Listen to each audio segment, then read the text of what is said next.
चलो ध्यान दो अब, है ना। न्यूक्लियोटाइड पढ़ेंगे, डीएनए पढ़ लिए। अब डीएनए क्या रहता है, एक पॉलीन्यूक्लियोटाइड रहता है। क्या रहता है? पॉलीन्यूक्लियोटाइड, है ना। तो पॉलीन्यूक्लियोटाइड में हम देखते हैं अब न्यूक्लियोटाइड क्या है जिसकी मात्रा उसमें बहुत ज्यादा है। पॉली का मतलब बहुत ज्यादा होता है ना, बहुत सारे। तो न्यूक्लियोटाइड क्या है, किन किन चीज से मिलकर बना होता है, ठीक है। तो न्यूक्लियोटाइड मुख्य रूप से 3 चीज से मिलकर बना है मेनली, ठीक है। एक है पेंटोज शुगर, एक है नाइट्रोजनस बेस, और एक क्या है, फास्फेट ग्रुप, ठीक है। यहां पर पेंटोज शुगर जो है वो 2 प्रकार के मिलेंगे, क्योंकि आपके पास न्यूक्लियोटाइड भी 2 प्रकार के हैं, डीएनए में अलग और आरएनए में अलग। यहां पर पेंटोज शुगर है वो 2 प्रकार के हैं भाई। एक है कौन सा शुगर, प्राथमिकता दो कम से कम, ये पहले आया है तो पहले प्राथमिकता दो, है ना। और राइबोस पहले आया, उसके बाद क्या है, डीऑक्सीराइबोस, यस। उसके बाद लिखेंगे डीऑक्सीराइबोस। ये 5 कार्बन वाले शुगर हैं। कितने कार्बन वाले? 5 कार्बन। इस कारण से इसका नाम लिखे अपन पेंटोज शुगर, ठीक है। अब ये जो है राइबोस शुगर, ये किस में मिलता है, आरएनए में, और ये डीऑक्सीराइबोस शुगर डीएनए में, ठीक है। अब आपको मान लो इसमें पूछ दे, ये जो शुगर यहाँ पर इन्वॉल्व हो रहे हैं, ये मोनोसैकेराइड है कि पॉलीसैकेराइड है ना, ऐसा पूछा जा सकता है। तो 5 कार्बन वाला शुगर हम बायोमॉलिक्यूल्स में पढ़े हैं, जब राइबोज या फिर डीऑक्सीराइबोस की बात कर रहे थे तो उसमें क्या था, वो मोनोसैकेराइड, क्या, मोनोसैकेराइड, है ना। 5 कार्बन की एक संरचना बस है ये, इस कारण से इसको बोल रहे हैं मोनोसैकेराइड। ये है मोनोसैकेराइड,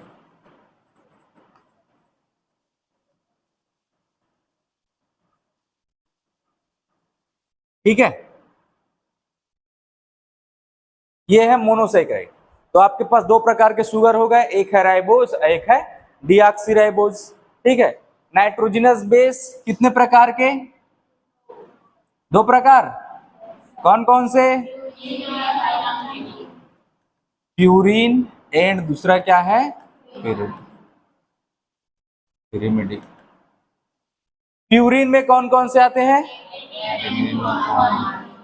एडेनिन एंड गुआनिन। यहां पर क्या है, साइटोसिन, यूरेसिल एंड थायमिन। ऐसे कट करके याद करना है अपने को, है ना। पिरिमिडीन को केक की तरह कट कर दो सीधा, ठीक है। C for cytosine, U for uracil, T for thymine, ठीक है। ये हो गया आपके पास नाइट्रोजनस, सब अभी देखेंगे, है ना। ऐसे आपको याद होना चाहिए ऐसा। फास्फेट ग्रुप, तो यहां पर फास्फेट ग्रुप के रूप में रहता है फास्फोरिक एसिड, है ना, H3PO4, ऐसा, ठीक है। तो ये आपके पास है टोटल ये 3 चीज, जिससे मिलकर क्या बना है, डीएनए या फिर आरएनए।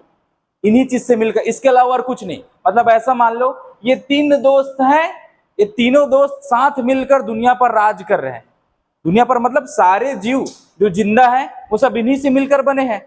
मैक्सिमम ना बोल के ऐसा बोल सकते, जितने भी जीव हैं सबके सब डीएनए से ही बने, जो जिंदा है वो। अभी तक ऐसा जीव नहीं खोजा गया है जिसमें आरएनए ऐसे जेनेटिक मटेरियल के रूप में मिले। और एक मिलता है जो आरएनए वायरस में मिलता है ना, लेकिन उसको हम जीव नहीं मानते ना। इसी कारण से यहाँ पर हम ऐसा बोल सकते हैं कि जितने भी जीवित जीव हैं, लिविंग ऑर्गेनिज्म है, उन सब में जेनेटिक मटेरियल डीएनए मिलेगा, और उसमें कैसा शुगर मिलेगा, डीऑक्सीराइबोस, ठीक है। ये इतना एक आउटलाइन है, इसी को आपको अभी पढ़ना है, ये कैसे जुड़ता है इससे, या फिर वो इससे कैसे जुड़ रहा है, या फिर इससे क्या संबंध है, ठीक है। चलो ये आउटलाइन लिख लो।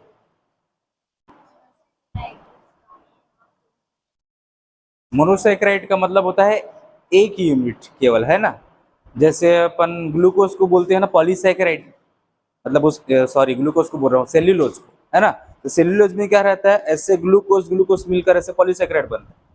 अब ये क्या है, मोनोसैकेराइड है, मतलब इसको अगर आप तोड़ोगे ना तो और कुछ नहीं बनेगा, है ना। मतलब इसको आप तोड़ नहीं सकते, ऐसे तोड़ के ऐसे ढाई का कार्बन का बना लो, ऐसा नहीं, है ना। लेकिन एक सेल्यूलोज को तोड़ के आप ऐसे ना बहुत सारे ग्लूकोज निकाल सकते, ठीक है। सेल्यूलोज है, ग्लाइकोजन है, जैसे हमारे शरीर में टूटता है ना ग्लाइकोजन, है ना। तो वैसे ही क्या होता है, कि ये जो मोनोसेकेराइड इसको आप और तोड़ नहीं सकते और किसी प्रकार का कार्बोहाइड्रेट नहीं बना सकते।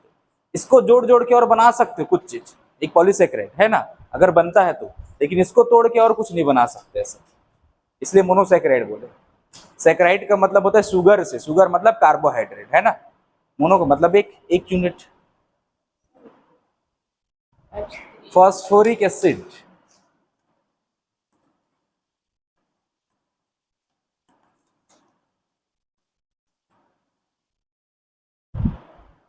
अब डिटेल देखते हैं ना, एक तो राइबोज शुगर है तो वो कैसा है ना, राइबोज है, डीऑक्सीराइबोज है तो वो कैसा है।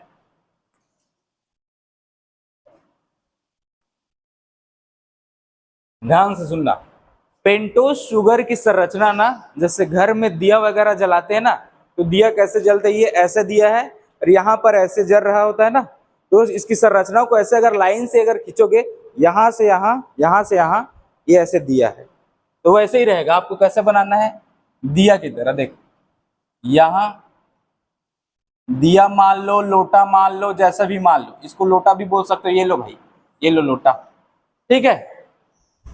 अब इसका यूज जैसे करना है वैसे कर लो, ठीक है। ये है ऑक्सीजन, क्या है, ऑक्सीजन, ठीक। अब ये पेंटोज शुगर है तो 5 कार्बन का होना चाहिए, तो 5 कार्बन लिख लेते हैं। यहां है फर्स्ट कार्बन, ठीक है, यहां है सेकंड कार्बन, यहां है थर्ड कार्बन, ये है चौथा कार्बन, तो फिर पांचवा कहाँ गया, पांचवा यहां ऐसे निकला रहता है, ठीक है, यहां रहता है CH3OH, ये ऐसा, ठीक है। अब ये राइबोज है या फिर डीऑक्सीराइबोज, इसको समझना है आपको, है ना। तो सबसे पहले मान लो हम आरएनए का बना रहे हैं, किसका बना रहे हैं, आरएनए, क्योंकि ये पहले आया था तो प्राथमिकता दे देते हैं, इंपॉर्टेंस दे देते हैं ना इसको, ठीक है। अब देखो ये पहला कार्बन है, ये दूसरा कार्बन, तो अगर ये राइबोज है तो इस दूसरे कार्बन पर भी ऐसे ना OH ग्रुप रहेगा, इधर भी OH ग्रुप रहेगा, इधर भी ऐसे OH ग्रुप, ये ऐसे है ना, HOH ऐसे करके रहेगा, ठीक है, ये ग्रुप रहेंगे ऐसे। तो आपको ये जगह देख के समझना है दूसरे कार्बन पर कि अगर OH ग्रुप है तो ये किसका है, आरएनए का। अब इसी चीज को आप डीऑक्सी कब बोलोगे, डीऑक्सी का मतलब होता है ऑक्सीजन की कमी, तो कहां पर होगी, सेकंड कार्बन पर। डी से आपको ऐसे 2 नंबर ऐसे मार करके रखना है, बाकी डीऑक्सी का मतलब होता है ऑक्सीजन की कमी, लेकिन वहां पर डी आ रहा है मतलब याद रखना दूसरे कार्बन पर ऑक्सीजन की कमी, क्लियर ना। यहां पर संरचना बनाएंगे तो कैसे बनेगा, देखिए तो, ये ऑक्सीजन, ये रही संरचना, ये लो, इधर है CH2OH, सब संरचना सेम एकदम आरएनए की तरह, केवल एक जगह पर अंतर क्या रहेगा, दूसरा कार्बन है, दूसरा कार्बन में OH की जगह क्या रहेगा, H, यहां पर सेम OH, इधर भी ऐसा ही रहेगा, संरचना सेम, इधर ऐसे। तो आपके पास क्या अंतर मिला डीएनए और आरएनए में, ये डीएनए का है, ये डीएनए का है, दोनों में क्या डिफरेंस दिख रहा है आपको,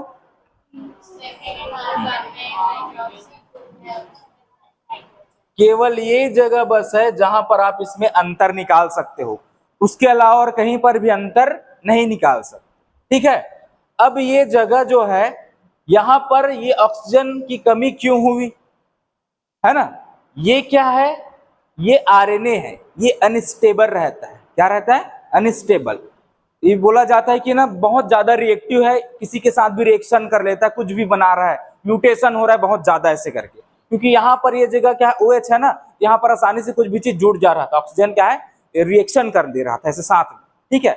अब हुआ क्या, इसको स्टेबल बनाना है ना, ताकि कोई चीज इससे आकर जबरदस्ती ना जुड़े, इसलिए क्या किया गया, नेचर के द्वारा इस ऑक्सीजन को निकालकर बाहर फेंक दिया गया, ताकि अगर कोई चीज जोड़े तो हम यहाँ पर जोड़े, यहाँ पर ना जोड़े, ये दोनों अगर सेम हो जाएंगे तो यहाँ पर भी जुड़ सकता है क्या, कोई चीज यहाँ पर क्यों जुड़ेगा जब यहाँ पर है तो ऑप्शन है ना, इस कारण से इसको हटा दिया गया, यहाँ के ऑक्सीजन को हटा दिया गया, तो फिर जुड़ने के लिए एक ही रास्ता बचा, ये, तो जब फास्फेट जो जुड़ता है वो यहां पर जुड़ता है, एक यहां पर जुड़ेगा 5वें कार्बन पर और एक जुड़ेगा यहां पर 3रे कार्बन पर, तभी तो इसको फास्फोडाइएस्टर बॉन्ड बोलते हैं अपन, बोलते हैं ना, समझ रहे हैं ना, क्यों हटा, समझ गए, स्टेबिलिटी के लिए, किसके लिए, स्टेबिलिटी,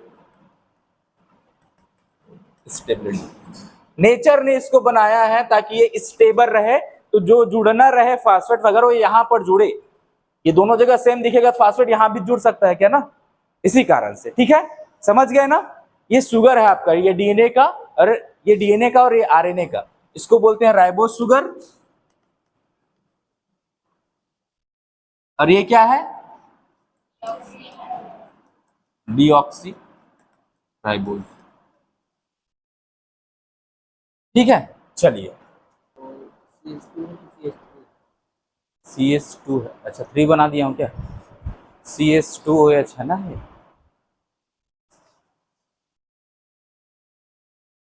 CH2 CH3 हो गया, तो लिख दिए हो क्या CH3, अच्छा 2 बना ले, गलती से मिस्टेक हो जाता है। आपके पास दूसरा क्या था, नाइट्रोजनस बेस था ना, नहीं था, पहला पेंटोज शुगर, दूसरा नाइट्रोजनस बेस। तो नाइट्रोजनस बेस आपके पास ऐसे ना दो प्रकार के मिलते हैं, एक को बोलते हैं क्या, पिरिमिडीन, और एक को बोलते हैं प्यूरिन। दो प्रकार के हैं आपके पास ये, प्यूरिन और पिरिमिडीन करके, है ना। तो आपको इसमें क्या ध्यान देना है, स्ट्रक्चर से आपको कोई लेना देना नहीं, बायोमॉलिक्यूल्स में पढ़ चुके हैं। ठीक है, आपको ये संरचना इसलिए दिखाया जा रहा है ताकि आप इसको देख के समझे दो बातें। कौन कौन सी, पिरिमिडीन जो है वो एक सिंगल रिंग स्ट्रक्चर है, देखिए यूरेसिल, यूरेसिल, थायमिन और साइटोसिन, ये तीनों कैसे हैं, सिंगल रिंग, है ना, एक रिंग बस है ना, एक रिंग स्ट्रक्चर है ये, सिंगल रिंग। दूसरा चीज, इसमें कितने मेंबर हैं बोलेंगे तो 1 से लेकर 6 तक, मतलब टोटल कितने मेंबर हुए, 6 मेंबर। तो इसमें टोटल कितने मेंबर हैं, 6 मेंबर।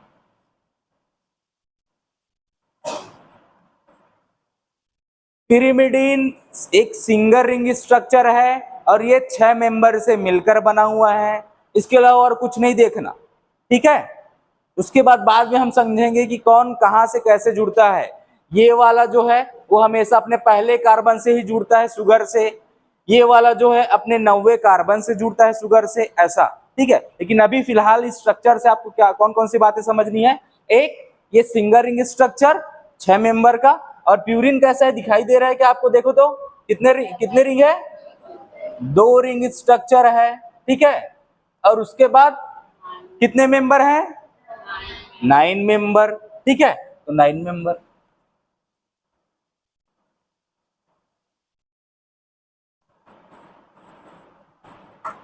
चलो, याद रखने का तरीका, इसको कट से याद करेंगे, इसका सी, इसका यू, इसका टी, कट, केक की तरह कट कर दो, खत्म कहानी, कट, पिरिमिडीन याद करने का।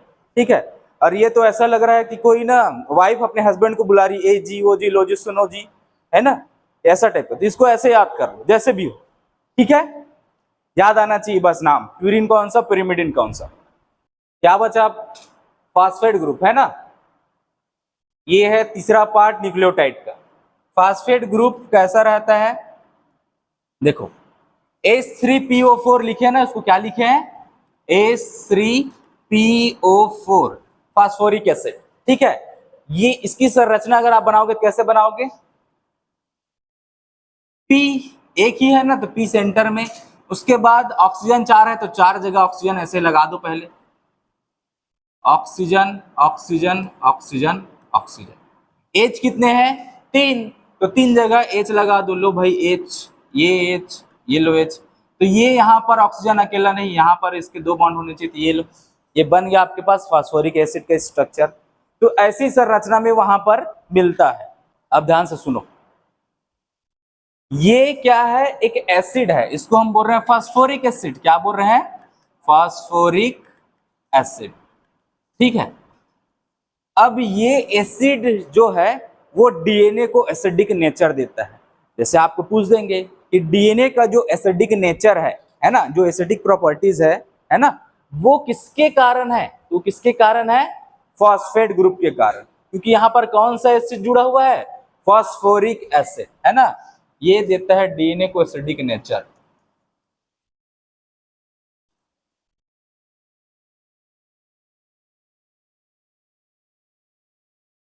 ठीक है, डीएनए की जो एसिडिक प्रॉपर्टी है उसके लिए जिम्मेदार यही है। ठीक है,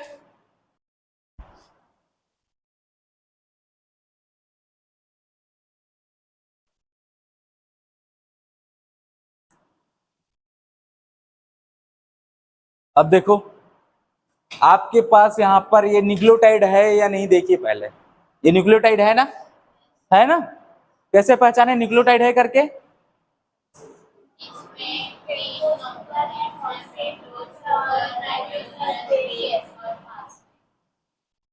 और एक है नाइट्रोजनस बेस।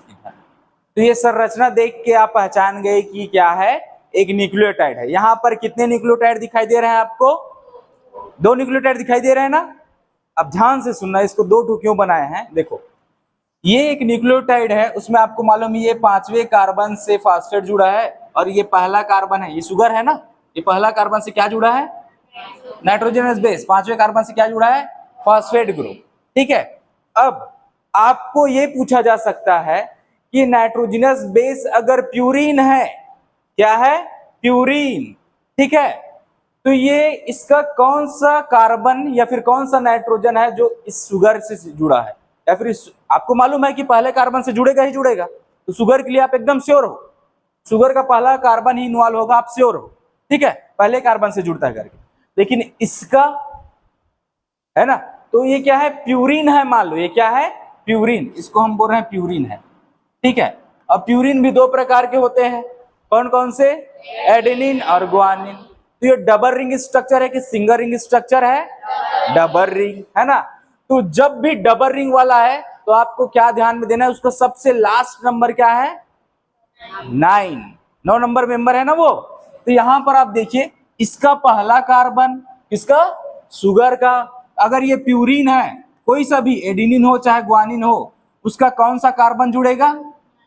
9। अब ये कार्बन है कि नाइट्रोजन है आप देख लेना। ठीक है, इसका प्यूरिन का 9 नंबर और इसका शुगर का कितना नंबर? 1 नंबर। तो यहां पर जो लिंकेज बनेगा इसको आप कौन सा बॉन्ड बोलते हो?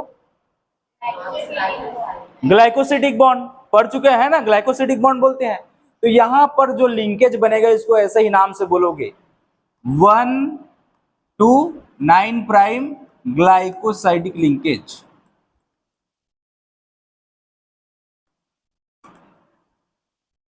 समझ गए ना? 1-9 क्यों बोल रहे हैं आप? 1 for sugar, 9 for nitrogenous base, इसलिए इसको बोल रहे हैं 1-9 ग्लाइकोसिडिक लिंकेज। जैसे हम लोग ना कार्बोहाइड्रेट पढ़ रहे थे, आप लोग देखोगे वहां पर 1-4 लिंकेज ही पढ़ रहे थे। जब शुगर ऐसे जुड़ते हैं ना, जैसे क्या पढ़ रहे थे अपन? ग्लाइकोजन में ही पढ़ रहे थे, तो 1-4 ऐसे जुड़ रहा था, वो ऐसे जुड़ता ना, जैसे कि सेल्यूलोज वगैरह में भी देख रहे थे। तो नॉर्मल अगर कार्बोहाइड्रेट में बोलेंगे ना तो उसमें कैसे जुड़ रहा था वो? 1-4, है ना। यहां पर आपको 2 प्रकार के देखने को मिलेंगे। एक है 1-9 ग्लाइकोसाइडिक लिंकेज, इसको ना एन ग्लाइकोसाइडिक लिंकेज भी बोलते हैं। एन क्यों बोल रहे हैं?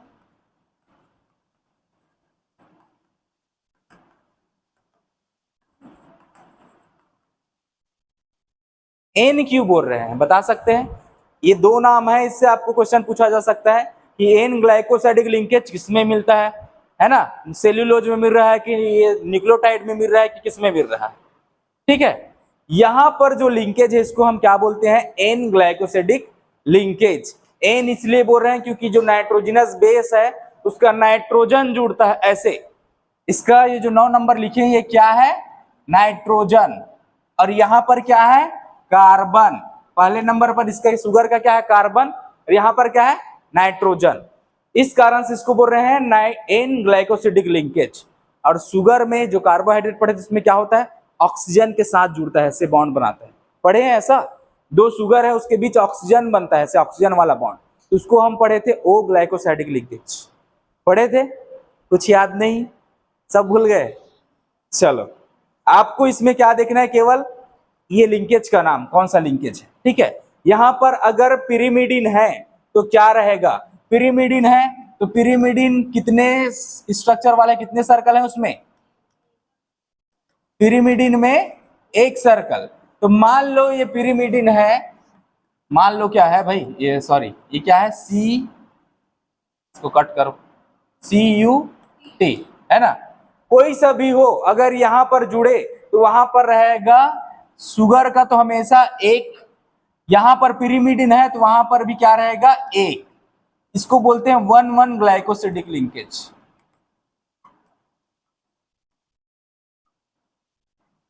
ये जो नाम है इससे पूछा जा सकता है ना।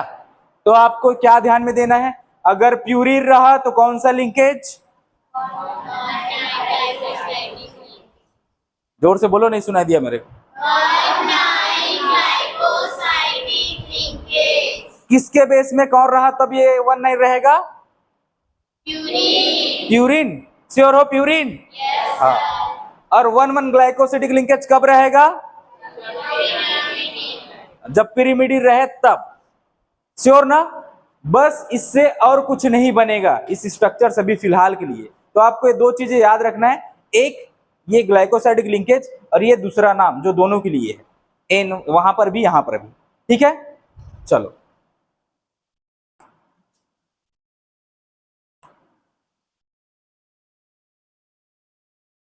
अब न्यूक्लियोटाइड तो समझ गए, है ना। उससे मिलता जुलता एक टर्म समझते हैं, है ना, जिसको हम बोल रहे हैं क्या, न्यूक्लियोसाइड, है ना। तो देखो नाम से अब आपको ना इस चीज ने समझ के रखना है ना। न्यूक्लियोसाइड मतलब यहाँ पर कोई चीज साइड हो जाती है, साइड होने का मतलब अलग हो जाना। ठीक है, तो यहाँ पर कौन सी चीज है जो अलग हो रही है वो देखते हैं, है ना। यहाँ पर कौन सी चीज साइड होती है, फॉस्फेट ग्रुप, है ना।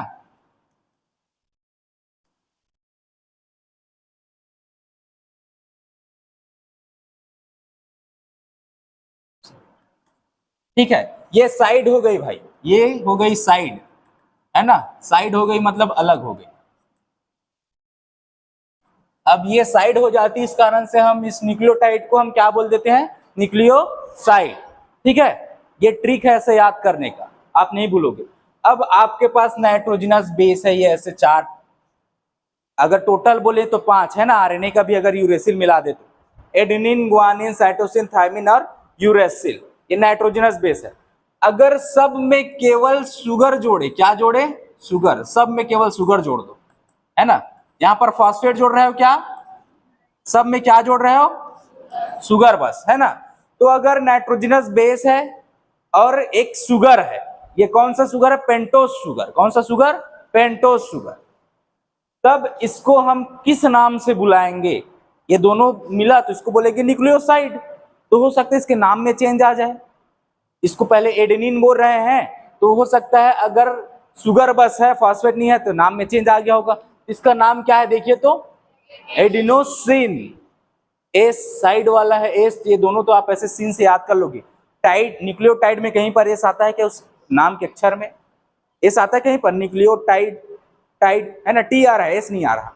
यहां पर भी एडेनिन न बोल के आपको क्या बोलना है, एडिनोसिन, गुआनोसिन, ये दोनों ऐसे याद हो जाएगा आपको न्यूक्लियोसाइड्स।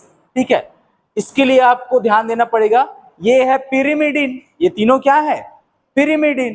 तो इसमें क्या दिया गया, साइटिडीन, थाइमिडीन, यूरिडीन। ये प्यूरिन के लिए और ये पिरिमिडिन के लिए, ये क्या है, प्यूरिन, ये क्या है, पिरिमिडिन।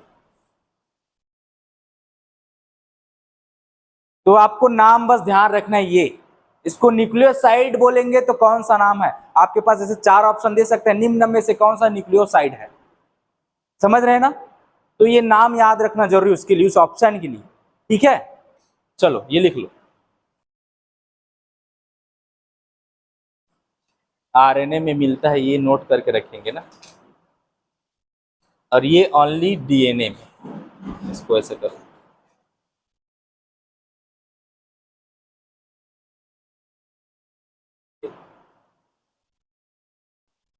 ये चीजें मार करके रखना, अगर डीएनए बनना होगा उस टाइम पे केवल ये जाएगा डीएनए में, मतलब थायमिन और यूरेसिल में बात कर रहे हैं ना, यूरेसिल नहीं जाएगा, यूरिडीन नहीं जाएगा ऐसा।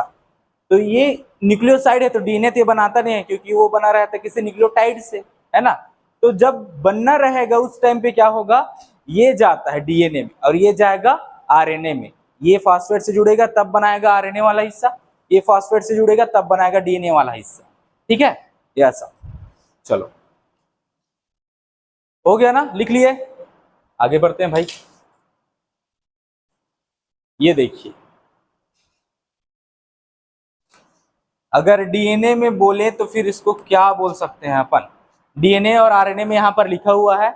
अगर सिंपल आप बोल रहे हैं एडेनोसिन, गुआनोसिन, साइटिडीन, थायमिडीन ऐसे करके, सॉरी इसकी जगह यूरिडीन आएगा, है ना, क्योंकि आरएनए है, ये क्या आएगा, यूरिडीन।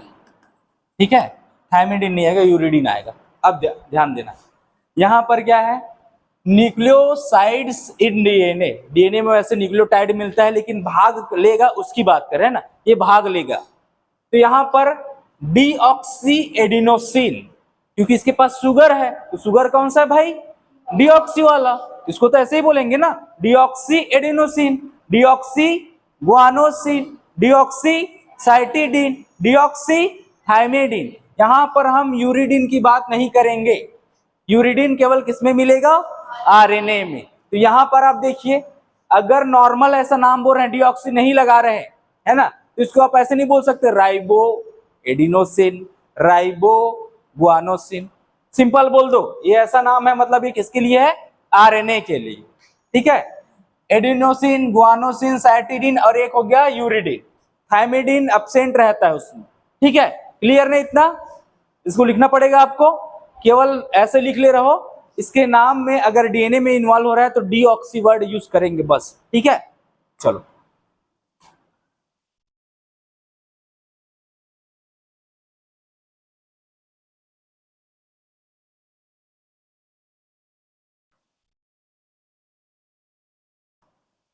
देखो, यहां पर आपको न्यूक्लियोटाइड का ना ऐसा नाम पूछा जा सकता है कि डीएनए जब बना या फिर आरएनए जब बन रहा है, उसमें कैसे न्यूक्लियोटाइड आएंगे। तो आपको मालूम है न्यूक्लियोसाइड है, मतलब यहां पर कौन कौन सी चीजें हैं, नाइट्रोजनस बेस प्लस शुगर है, इतना कंफर्म है आपको न्यूक्लियोसाइड के लिए। ठीक है, इसके पास ऐसा कंटेंट है। और यहाँ पर फॉस्फेट ग्रुप है, मतलब फास्फोरिक एसिड H3PO4। जब ये न्यूक्लियोसाइड इससे जुड़ता है तब डीएनए और आरएनए का कंटेंट बनता है, जिसको हम यहाँ पर न्यूक्लियोटाइड बोल रहे हैं। क्या बोल रहे हैं, न्यूक्लियोटाइड। तो नाम ध्यान में रखना, जब एडिनोसिन आता है तो किस रूप में आता है ना, ये जो जुड़ा रहता है डीएनए में, तो कैसे डीएनए आरएनए में कैसे जुड़ा रहेगा, एडिनोसिन मोनोफॉस्फेट एएमपी के रूप में। एएमपी पढ़े हो ना आप लोग, इसको इस रूप में जानते हो आप, एटीपी से बाद में एडीपी और एडीपी से बाद में एएमपी बनता है, ऐसे फास्फेट जब रिलीज होता है तो ये एनर्जी करेंसी वाला है, ये ऐसे याद रहेगा। ठीक है, अब ये इसका ये नाम ध्यान में रखना है आपको, जितने भी ये नाम दिया गया है ना, ये नाम न्यूक्लियोसाइड है या फिर न्यूक्लियोटाइड है, इसलिए आपको याद रखना है ना, समझ रहे हैं ना। ये नाम से पूछा जा सकता है कि साइड, ये क्या है, सैटिडाइलिक एसिड न्यूक्लियोसाइड है या फिर न्यूक्लियोटाइड है, टाइड। हाँ ध्यान से सुनना, ये एसिड वर्ड इसलिए लगा रहे हैं क्योंकि इसमें एक एसिड कंटेंट जुड़ गया है, और एसिड कंटेंट क्या है, फास्फेट ग्रुप, फास्फोरिक एसिड, है ना। तो ये एसिड नाम सुने मतलब सीधा आपको मार करना है, ये क्या है, न्यूक्लियोटाइड या न्यूक्लियोसाइड, न्यूक्लियोटाइड, क्योंकि उसी में रहता है एसिडिक नेचर, एसिड जुड़ जाता है इस कारण से। ठीक है, न्यूक्लियोसाइड एसिडिक है क्या, देखिए तो एसिडिक है वो नहीं, लेकिन जैसे ही फॉस्फेट ग्रुप जुड़ता है ये एसिडिक हो जाता है। तो ये आपको ये नाम याद रखने हैं बस, इसको शॉर्टकट में एएमपी जीएमपी ऐसे करके लिख सकते हो, और ये नाम बिल्कुल नोट करके रखे रहो, ये न्यूक्लियोटाइड का नाम है करके। ठीक है, जो राइट मार्क किया हूं उसको। इसमें से कौन सा न्यूक्लियोटाइड है जो केवल और केवल आरएनए में मिलेगा, डीएनए में नहीं मिलेगा। हाँ, तो ये नाम याद रखेंगे, ऐसा न्यूक्लियोटाइड जो डीएनए में नहीं मिलेगा, केवल आरएनए में मिलेगा, तो ये नाम याद रखेंगे ऐसा।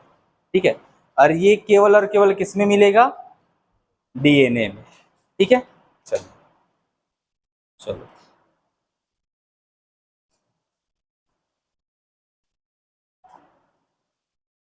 सवाल,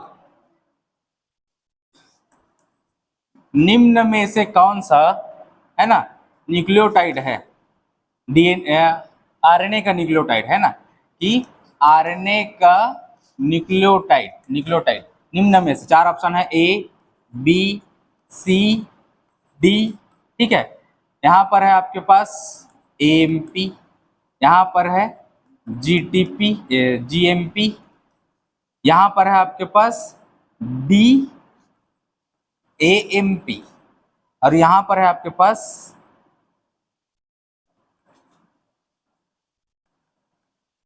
बोथ एनबी। सवाल क्या है मेरा कि निम्न में से कौन सा आरएनए का न्यूक्लियोटाइड है? कौन सा आरएनए का न्यूक्लियोटाइड है? ये ए एंड बी बोथ, ये क्या ये आएगा ना? इस सवाल के लिए आपको ये बता रहे हैं, देखिए क्या। अच्छा, इसको बोल रही है लेने, इसको यू बना दे। चल देखे, अब देख यहां पर आपको ध्यान में क्या रखना है, ये डी शब्द का मतलब यहां पर है डीऑक्सी से। किससे है? डीऑक्सी से। तो ऐसा अगर आपको कहीं भी दे डी लगा हुआ, तो इसको आप देख के क्या बताओगे, ये डीएनए का है कि आरएनए का? डीएनए का। अगर ऐसा नॉर्मल है तब आपको क्या बोलना है, किसका है? आरएनए का। तो ऐसे सवाल के लिए इसको ध्यान में रखना, ठीक है। चलो भाई,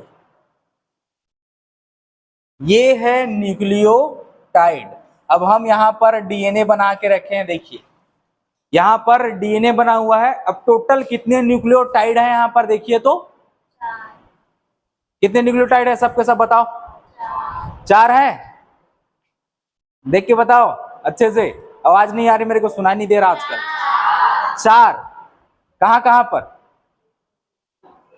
ये तो न्यूक्लियोसाइड है, बोल रहा हूं मैं, न्यूक्लियोसाइड है। न्यूक्लियोसाइड है ना ये?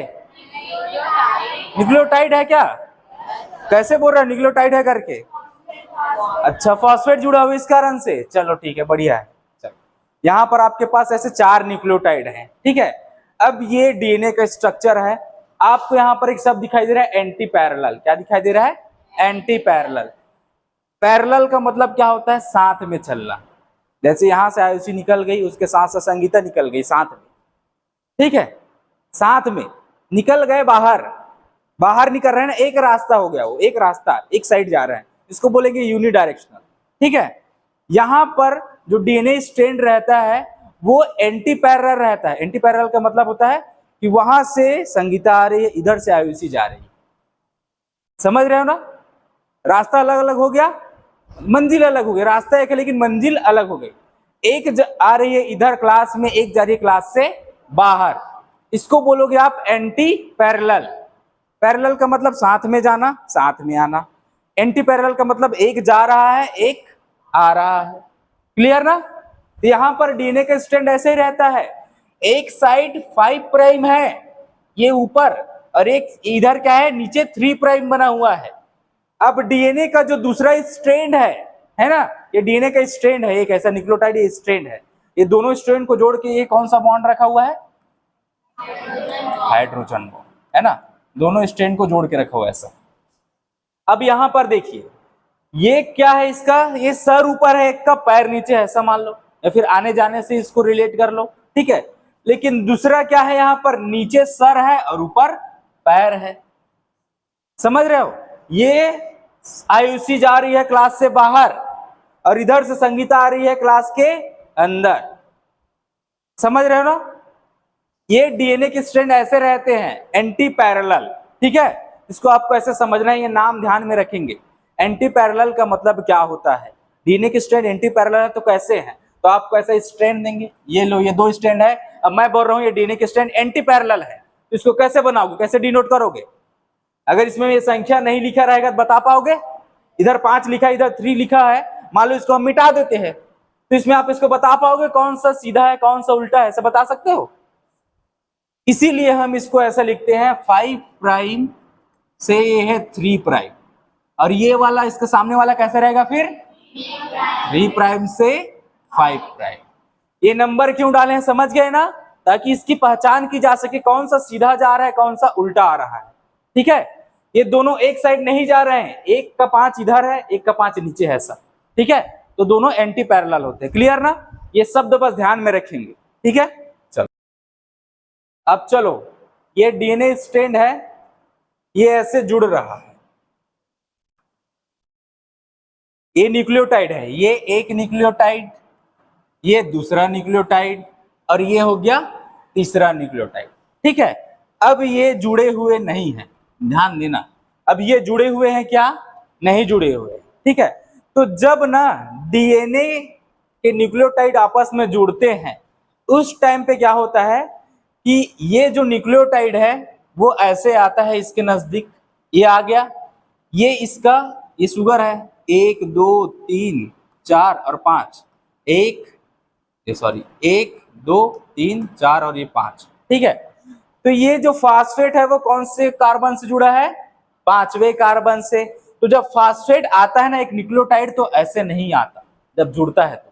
ठीक है, एक के पास क्या रहेगा, ऐसे ना फास्फेट का पूरा ऐसे ना सेट रहेगा, तो ये ऐसे ना 3 फॉर्म में रहते हैं, 3 तो फास्फेट रहता है इस ऐसा, ये ऐसे जुड़ा हुआ है ना, तो इसको कैसे मैं समझाऊं, देख यहां पर बताते हैं। ये शुगर है, क्या है, शुगर, इससे जुड़ा हुआ है एक नाइट्रोजनस बेस, क्या जुड़ा हुआ है, नाइट्रोजनस बेस, और इधर जुड़ा हुआ है, ध्यान देंगे, इधर जुड़ा हुआ है क्या, फॉस्फेट, क्या जुड़ा हुआ है, फॉस्फेट।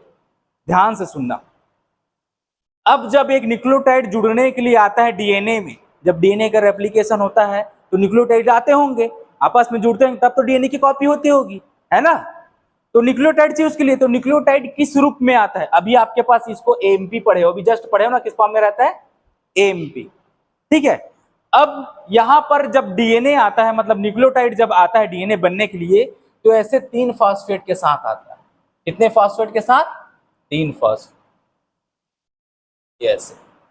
अब यहां पर तीनों को मैं लिख दे रहा हूं एकदम सेम कलर में, इसको पहचान पाओगे कि कौन सा फास्फेट अलग हो रहा है कौन सा नहीं हो रहा, बता पाओगे,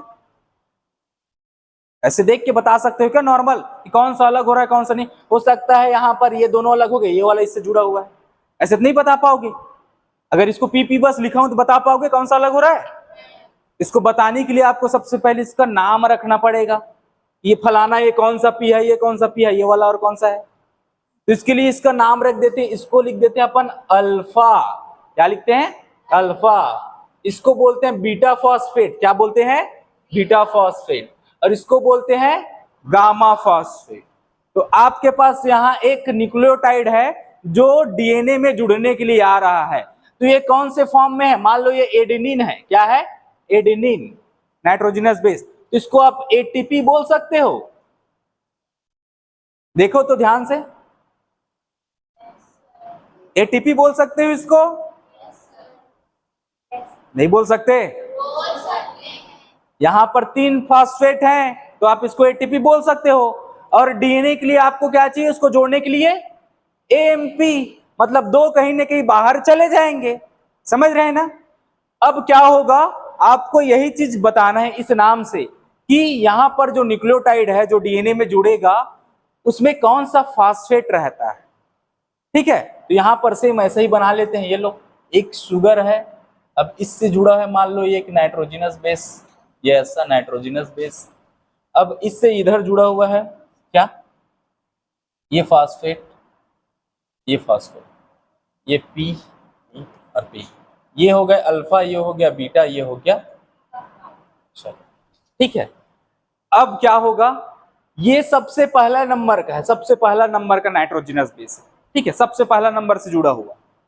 अब उसके बाद जब इससे दूसरा वाला जुड़ता है ना तो क्या करेगा, ये यहां पर ये जो शुगर है इसके तीसरे कार्बन से जुड़ेगा, तो यहां पर ये बॉन्ड ऐसे बनेगा, इसके बीच नहीं बनेगा, किसके बीच बने, शुगर और फास्फेट के बीच, तो यहां पर जो बनता है वो अल्फा का बनता है, किसका बनता है, अल्फा का। बाकी ये दोनों ऐसे साइड हो जाते हैं, अलग हो जाते हैं, ऐसे पीपीआई के रूप में, इनऑर्गेनिक फास्फेट के रूप में ऐसे अलग हो जाते हैं, ये दोनों अलग हो गए। कौन सा जुड़ा इससे, न्यूक्लियोटाइड से, अल्फा वाला, कौन सा जुड़ा, अल्फा वाला, ये दोनों हो गए अलग, बीटा और गामा अलग। ठीक है, अब ध्यान से सुनना, जितने भी न्यूक्लियोटाइड इससे जुड़ेंगे, जितने भी, वो सब के सब कैसे रहेंगे मालूम, अल्फा वाले, जिसके पास एक अल्फा फास्फेट रहेगा। मतलब यहां पर अगर मैं एक न्यूक्लियोटाइड फिर से जोड़ूं, ये लो भाई एस, ये लो एक नाइट्रोजनस बेस, यहां पर मैं जोड़ रहा हूं एक फास्फेट, ये फास्फेट, तो ये फास्फेट है वो कौन सा फास्फेट रहेगा, अल्फा। बाकी ऐसे दोनों गामा और बीटा वाले अलग हो जाएंगे। तो जितने भी रहेंगे, जितने भी जुड़ेंगे ऐसे जुड़ेंगे, समझ रहे हैं ना। इसको यहां पर नॉर्मल अगर बना के देखें तो ऐसे बनाओ, एस पी स्क्वायर, यहां पर फिर से क्या आ जाएगा, एस। ये ऐसे बना हुआ है ये चेन, यहां शुगर से क्या जुड़ा हुआ है, नाइट्रोजनस बेस।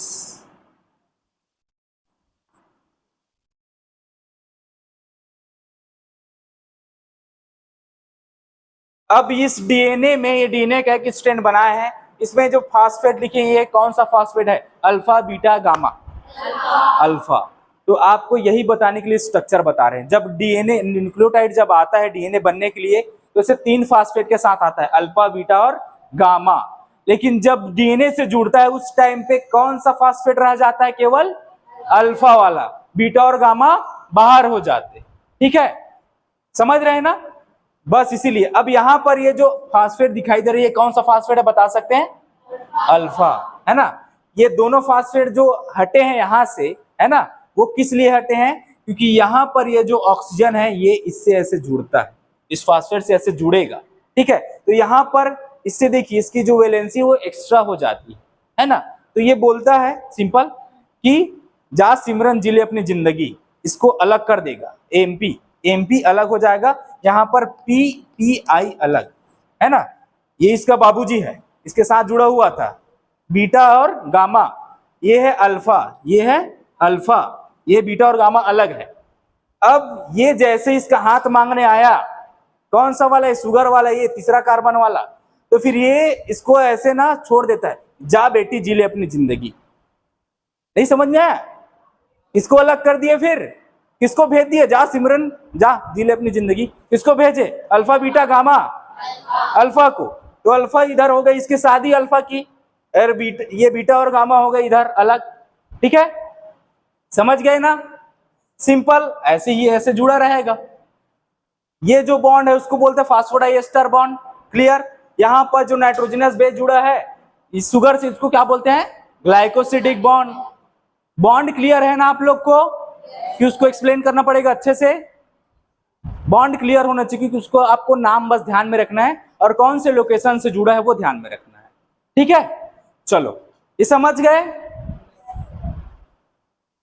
जब आएंगे न्यूक्लियोटाइड तो ऐसे आएंगे डोली बारात लेके, 3 साथ में। अब जब रुक जाता है यहां पर, इसकी शादी हो जाती है, ये दोनों पी अलग, बीटा और गामा अलग, अल्फा रुक जाता है। ये समझ गए, समझ गए ना। इसके बाद सवाल पूछूंगे, इसको नोट करोगे, चलो नोट करो। फिर यहां पर जो अटैक हो रहा है यहां पर इसको जुड़ते हैं ना, इसको ना न्यूक्लियोफिलिक अटैक बोलते हैं, है ना, न्यूक्लियोफिलिक अटैक।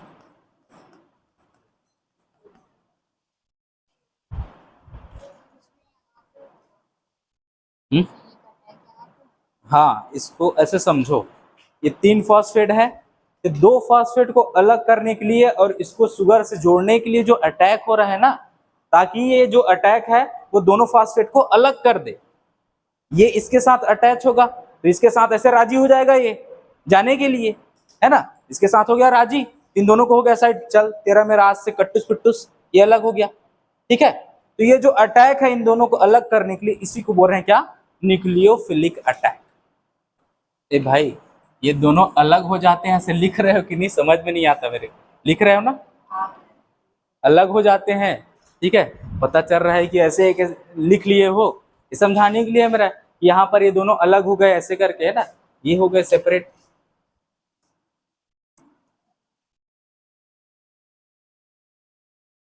ऐसा बीटा और गामा, क्योंकि ये इससे जुड़ा हुआ है नजदीक से। अगर यहाँ पर इसको हम बोले, है ना, ये तो बाद में आया है, अल्फा के बाद आया है, उसके बाद ये है ना, तो जाहिर सी बात है अगर किसी के साथ बॉन्ड बनाना है तो यहाँ से बनाएगा, मान लो इधर से, है ना, तो ये तो कमजोर हो जाएगा फिर, है ना। तो होगा क्या, इन दोनों को अलग करना पड़ेगा तब एक से बनाएगा ना, ऐसे 3 से नहीं बनाता, ऐसे बोल रहा है। तो जो इसके साथ ज्यादा नजदीकी से जुड़ा है इससे बॉन्ड बना लेता है, ये दोनों को अलग कर देता है। ठीक है, हो गया। अब ध्यान से सुनो, सवाल क्या है, इसको मिटा रहा हूं भाई। चलो, सवाल क्या है मेरा, कि हम डीएनए बना रहे हैं। कहां बन रहा है डीएनए?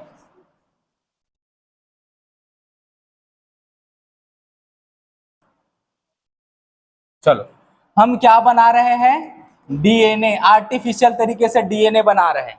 ठीक है, एक सॉल्यूशन में हम डीएनए बना रहे हैं। ठीक है, अब आपके पास दो चीजें यहाँ पर, डीएनए है प्लस सॉल्यूशन, है ना। सॉल्यूशन, हम डीएनए बना रहे हैं। अब डीएनए बन रहा है तो डीएनए बनता है न्यूक्लियोटाइड से, तो यहाँ पर न्यूक्लियोटाइड्स आ रहे हैं। कैसे आ रहे हैं? ध्यान से सुनना। ये शुगर इधर जुड़ा हुआ है क्या? नाइट्रोजनस बेस, और इधर जुड़ा हुआ है क्या? फास्फेट।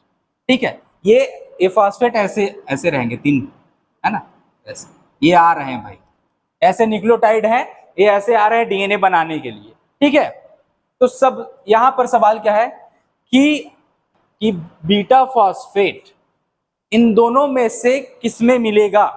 डीएनए में मिलेगा या सॉल्यूशन में मिलेगा? हम डीएनए बना रहे हैं सॉल्यूशन में, तो मेरा सवाल क्या है कि जो बीटा फास्फेट है वो किस में मिलेगा? डीएनए में या फिर सॉल्यूशन में?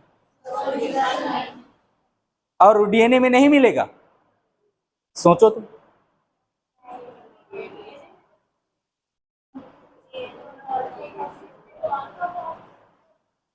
डीएनए में नहीं मिलेगा ना, सब ऐसा बोल रहे हो? मतलब आपको समझ में आया ये चीज? अब ध्यान से सुनो, जब डीएनए बनता है ना, तो सबसे पहला जो नाइट्रोजनस बेस रहता है उसमें लिखा हुआ था कि वो हमेशा ऐसे तीन फॉस्फेट के साथ रहता है। ये किसी से नहीं जुड़ा है, इस पर अटैक करने वाला कोई नहीं है, समझ रहे हैं ना। इधर किसी से नहीं जुड़ा है, सबसे ऊपर वाला। तो ये फॉस्फेट कहां से अलग होगा? ये किसी से नहीं जुड़ा है। तो ये एक अकेला जो पहले नंबर का जो न्यूक्लियोटाइड है, ये पहले नंबर का, ये ऐसे तीन फॉर्म में रहेगा, और इससे जो शुगर और फॉस्फेट जुड़ेंगे, ये फॉस्फेट यहां पर, फिर ये शुगर, ये फॉस्फेट, ये शुगर, ये फॉस्फेट, ये शुगर। तो यहां पर देखिए, ये डीएनए का स्ट्रैंड है, ये पहले नंबर का, ये दूसरे नंबर का शुगर, तीसरे नंबर का चौथा। जैसे ये न्यूक्लियोटाइड ऐसे जुड़ रहे हैं ना, ये इससे जुड़ा हुआ है ऐसे नाइट्रोजनस बेस, इधर जुड़ा हुआ है नाइट्रोजनस बेस, इधर जुड़ा हुआ है नाइट्रोजनस बेस। अब देखो, ये डीएनए के स्ट्रैंड है, तो पहले नंबर का किसी के साथ कोई इधर उधर नहीं हो पाया भाई, इसको कोई लेके नहीं गया, ये अकेला हो गया, जिंदगी भर सिंगर रहा, ऐसे टाइप का। ठीक है, अब इन लोग की हो गई शादी इससे यहाँ पर, तो ये लोग तो ऐसे अकेले हैं। ये जितने भी हैं, ये सारे के सारे कौन से फॉस्फेट हैं? अल्फा फॉस्फेट ना। ये अल्फा, ये अल्फा, ये अल्फा, तो जितने भी जुड़ेंगे सारे के सारे अल्फा फॉस्फेट वाले रहेंगे, और बीटा फॉस्फेट अलग हो जाएगा, गामा अलग हो जाएगा। लेकिन पहले नंबर के पास तो यहाँ पर है अल्फा फॉस्फेट, बीटा फॉस्फेट और गामा फॉस्फेट। समझ रहे हैं ना। तो सवाल क्या था मेरा कि बीटा फॉस्फेट किसमें मिलेगा, डीएनए में या फिर सॉल्यूशन में? तो किसमें मिल रहा है? दोनों में ना।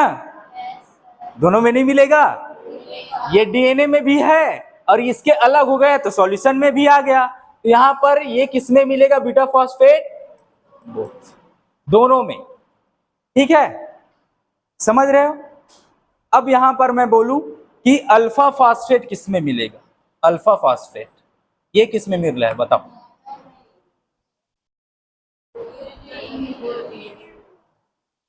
सवाल नहीं समझ में आया? सिंपल सा सवाल है कि मैं पूछा कि अल्फा फॉस्फेट किसमें मिलेगा, डीएनए में या फिर सॉल्यूशन में? डीएनए में, सॉल्यूशन में नहीं मिलेगा। अभी भी श्योर नहीं हो मतलब? कैसे एकदम ऐसे देख रहे हो, ये क्या है?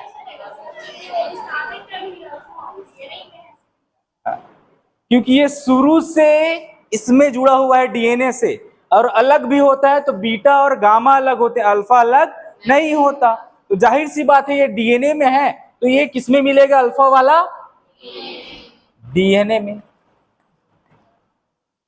समझ रहे हैं ना। ये सवाल समझ में आया आप लोग को? एकदम इजी है, इसको थोड़ा सा ध्यान में रखेंगे बस। इससे अगर सवाल पूछे तो ऐसा बनाए तो ठीक है। इसको लिखोगे, इससे पहले लिख चुके हो, बाकी ध्यान देने के लिए इसको लिख सकते हो ऐसा सवाल। हाँ,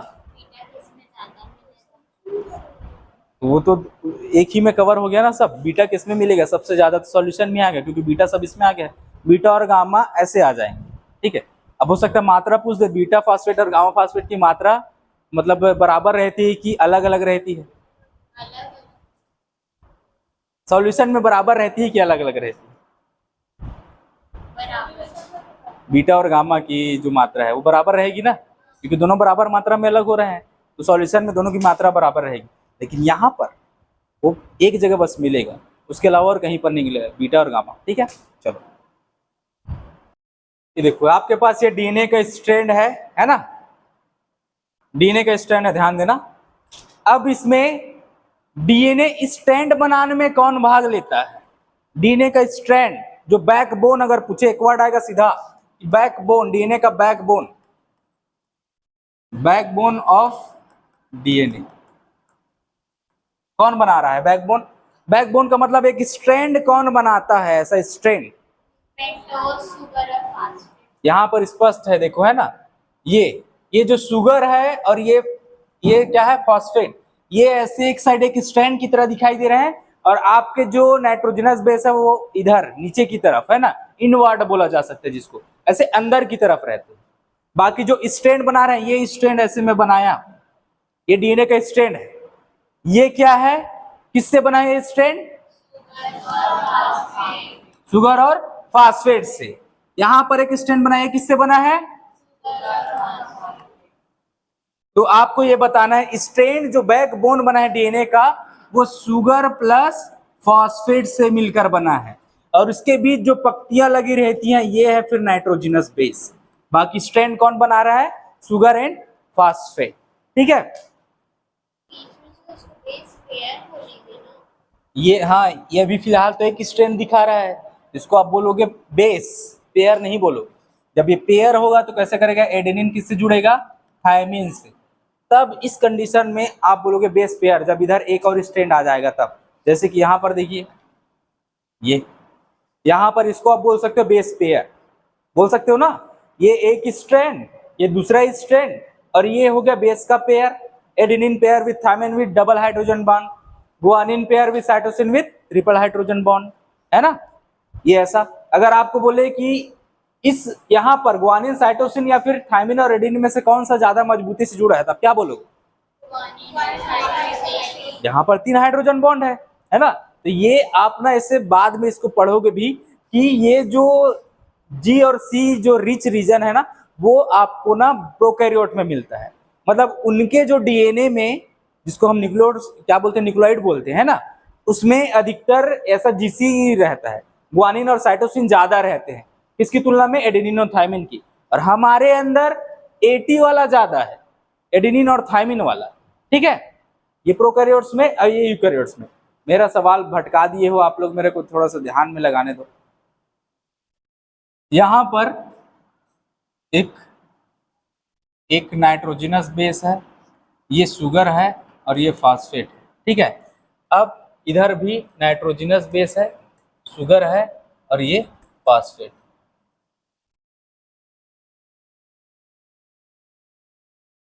चलो अब ये चीज यहां पर बनाए, अगर इसको स्ट्रैंड को हम ऐसे खड़ा करें, है ना, एक पूरा स्ट्रैंड बनाए डीएनए का, तो कैसे बनेगा? चलो बताओ। यहां पर एक स्ट्रैंड पहले बनाते हैं, उसके बाद ये मान लो थायमिन है और एडेनिन है, तो इसको डबल बॉन्ड बना दिए है, ठीक है।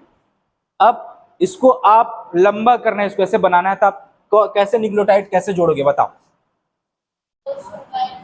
सेम यही चीज यहां पर भी लिख देते हैं, एस एन बी, यहां पर P S N B, P S N B, उधर आप लोग ऐसे जोड़ते रहना, ठीक है।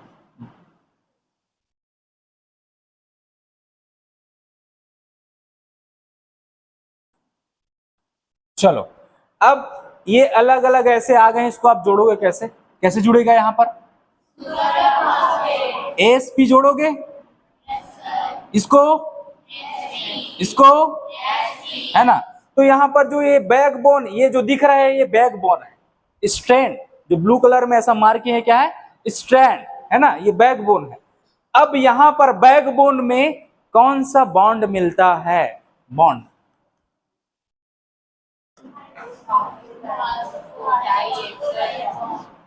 बैकबोन है ना, बैकबोन में कौन सा बॉन्ड मिलेगा? फास्फोडाइएस्टर बॉन्ड है ना। इसको डाइएस्टर क्यों बोल रहे हैं हम?